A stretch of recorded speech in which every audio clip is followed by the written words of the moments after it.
दोस्तों आज हम जानेंगे महान सम्राट चंद्रगुप्त के बारे में, जिन्होंने बिखरे हुए भारत को एकजुट किया और अपने गुरु के साथ मिलकर एक महान साम्राज्य का निर्माण किया। तो चलिए जानते हैं उनकी वीर गाथा को।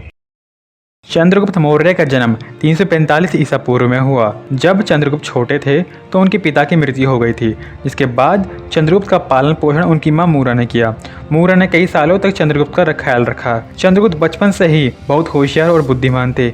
इसी बुद्धिमत्ता को देखते हुए चाणक्य चंद्रगुप्त को तक्षशिला ले गए। चाणक्य ने चंद्रगुप्त को वैद्य, सैन्य कला, कानून और अन्य शास्त्रों का अध्ययन करने के लिए तक्षशिला में भर्ती कराया। चाणक्य का उद्देश्य मगध के क्रूर राजा धनानंद को हटाकर चंद्रगुप्त को मगध का सम्राट बनाना था, क्योंकि इसी समय सिकंदर उत्तरी पश्चिमी भारत पर आक्रमण कर रहा था। चाणक्य ने निश्चय किया, अगर सिकंदर को हराना है तो समस्त भारत को एकजुट करना पड़ेगा। इसलिए चाणक्य और चंद्रगुप्त ने नंद वंश को समाप्त करने का फैसला लिया।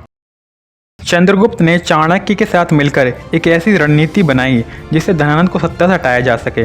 धीरे धीरे उन्होंने मगध के सीमांत प्रदेशों को जीतना शुरू किया। चाणक्य की मदद से चंद्रगुप्त ने धनानंद के खजाने को लूट लिया और अपनी सैन्य शक्ति को मजबूत किया। आखिर में चाणक्य और चंद्रगुप्त ने धनानंद को हटाकर पाटलिपुत्र पर कब्जा कर लिया।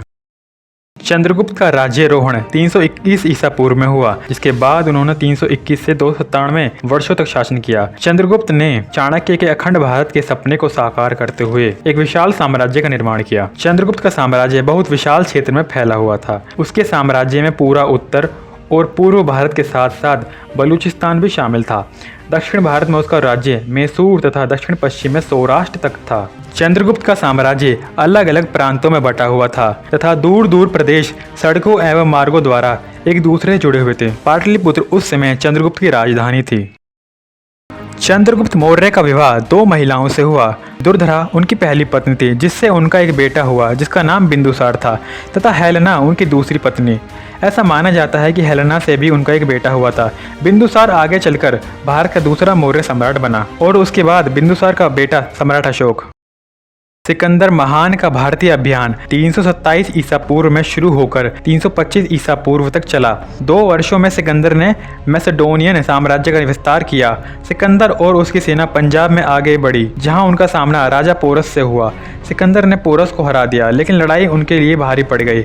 उनकी सेना कमजोर और थक गई और सिकंदर की सेना के मुकाबले नंद साम्राज्य की सेना 5 गुना ज्यादा थी, जिसके चलते सिकंदर वापस मैसेडोनिया चला गया। सिकंदर की मृत्यु के बाद सेल्यूकस फर्स्ट निकेटर उत्तरी पश्चिमी भारत आया। वो सिकंदर का सबसे योग्य सेनापति था। वह सिकंदर द्वारा जीते गए भूभाग को प्राप्त करना चाहता था। इसी कारण उसने 305 ईसा पूर्व में भारतीय सीमा पर आक्रमण किया, लेकिन चंद्रगुप्त ने सेल्यूकस फर्स्ट निकेटर को हरा दिया। चंद्रगुप्त से 500 हाथी लेने के बाद सेल्यूकस ने अपनी बेटी हेलन का विवाह चंद्रगुप्त से कर दिया और उसने मेगास्थनीस को राजदूत के रूप में चंद्रगुप्त मौर्य के दरबार में नियुक्त किया। चंद्रगुप्त मौर्य जब 50 साल के हुए तो उनका झुकाव जैन धर्म की ओर हुआ। उनके गुरु भी जैन धर्म के थे, जिनका नाम भद्रबाहु था। इसीलिए उन्होंने जैन धर्म को अपना लिया। 298 ईसा पूर्व में उन्होंने अपना साम्राज्य अपने पुत्र बिंदुसार को सौंप दिया, जिसके बाद वो खुद कर्नाटक की पहाड़ियों में जाकर रहने लगे। वहाँ उन्होंने कई हफ्तों तक बिना खाए पिए ध्यान लगाया, जिसके कुछ समय बाद 297 ईसा पूर्व में श्रवण बेलगोला की गुफा में चंद्रगुप्त की मृत्यु हो गई। उनकी समाधि श्रवण बेलगोला में चंद्रगिरी की पहाड़ियों में स्थित है। अपने 50 वर्षों के जीवन काल तथा 24 वर्षों के शासनकाल में चंद्रगुप्त ने वो सब किया जो उन्हें भारत का एक महान राजा बनाता है। दोस्तों, अगर आपको वीडियो अच्छी लगी हो तो चैनल को सब्सक्राइब करें और वीडियो को लाइक करें और हमें कमेंट में बताएं कि आपको वीडियो कैसी लगी।